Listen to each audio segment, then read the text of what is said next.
Can I So ask a question about WayBand actually, because you mentioned, and I want to get there too. So if you could tell me, just introduce WayBand for our audience, and then tell me a little bit more, if you can, about the design process behind WayBand, right? So, so you will tell what it does, right? But then if you could touch upon how did you design the specific haptic, whether it's an icon or was it something else, or maybe it was a creating of a real touch, and why did you decide on that, right? So basically, how did you create that haptic language within WayBand, and how did you make the decision on that? And any other, design process aspect you could share with us. No, that's great. So WearWorks is a haptic platform company. And that's where that idea of kind of like building the ubiquitous haptic devices that people can build from. And our first product is WayBand, which is a haptic navigation app that pairs with an optional wristband that gently guides users to an end destination. That's yours? That's the one that you have right now? Yeah, this is the WayBand. Oh, cool. And so it navigates you to your end destination using only vibrations without the need for any visual or audio feedback. And back in 2017, we used this technology to help the first person who was blind run 15 miles of the New York City Marathon without needing a sighted guide. And so the way it works, thank you so much.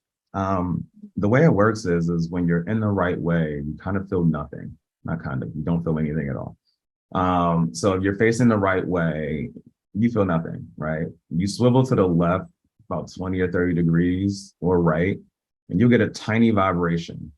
We call this the haptic corridor. Actually, our customers called it the haptic corridor because what they do is they swing the phone or the bin like they swing the cane from left to right. They feel the edge of the vibration here. They feel the edge of the vibration here, and they're moving along, and they feel like there's a hallway that the WayBand is keeping them inside of.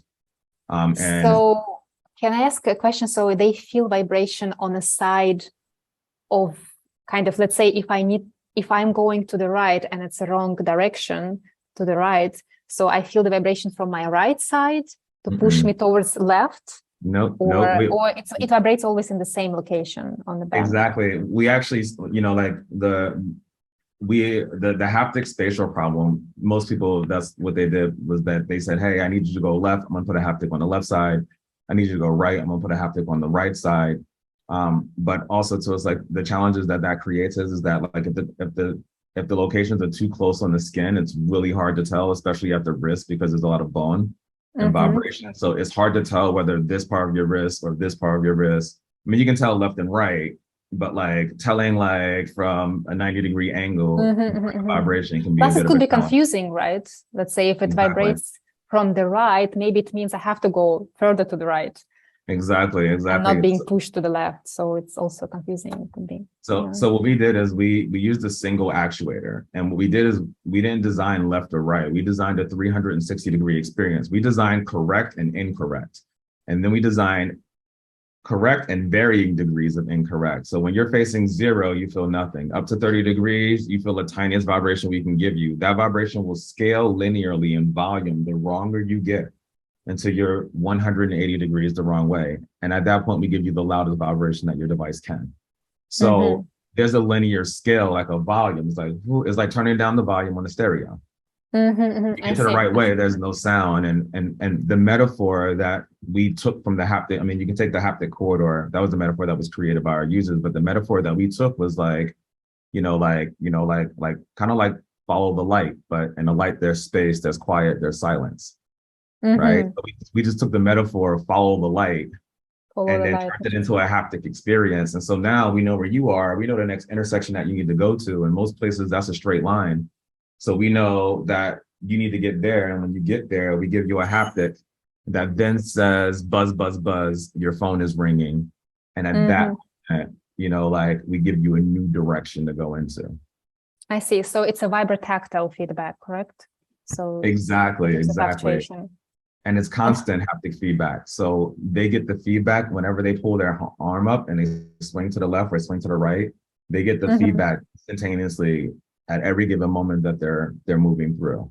And we also design haptics to be no vibration, mainly because of, vibrations are pretty annoying if they're consistent for a really long time. Exactly. And also habituation.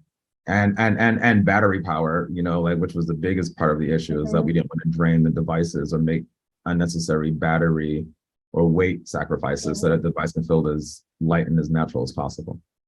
And how did you decide on the levels of intensities? Let's say like these ranges, like the lowest versus middle and highest. Yeah, I mean, we did a lot of testing on ourselves. We did a lot of testing with users, because the thing is that, like, and then the other part that's super important is that, like, touch changes dramatically based off of the body part that you're applying touch information to. Exactly. And like anyone who's in haptics knows that, but anyone who's not might not be so clear. So if I put a haptic motor on my back at this strength, like, yeah, you could feel it, but like you wouldn't be able to discern the information that you can discern at the wrist, because the wrist, the receptors fire, they're more sensitive, they fire more easily, like, and they're closer together. And so that creates a problem from the point of view of where you design the haptic piece and where you want to put it at.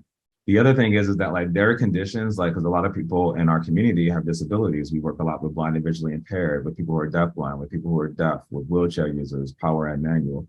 We work with people in the neurodivergent community, autism, right? And so everyone has a very different sensation of touch, even at the same vibration levels delivered from the device. This vibration can be really annoying to you and loud to you, and it can be like imperceptible to me. And it's like, so a lot of it is like a lot of research. Like, if you have diabetic retinopathy, you lose sensation of touch. So it's like, as you start to kind of get older, add disabilities onto this, you start to get a flavor for how varied our touch experience is. And I would go to say, it's like, like, I can't tell if the green that you see in my shirt is the green that I see when I wear my shirt. Correct. But at least we have things like Pantone to, like, be able to color compare and reference. Like, we have nothing like that in haptics, really.